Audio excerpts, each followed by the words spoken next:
Pete here with the Small Business Resource Center and PeteGustis.com.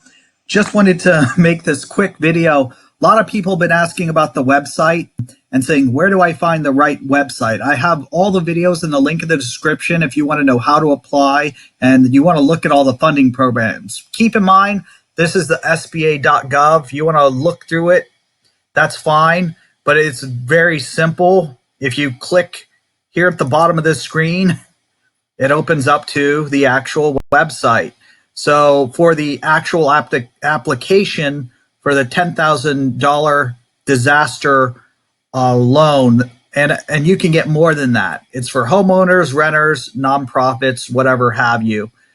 And actually churches now. They said they authorize churches. So Pete Gustis, Small Business Resource Center, like, subscribe.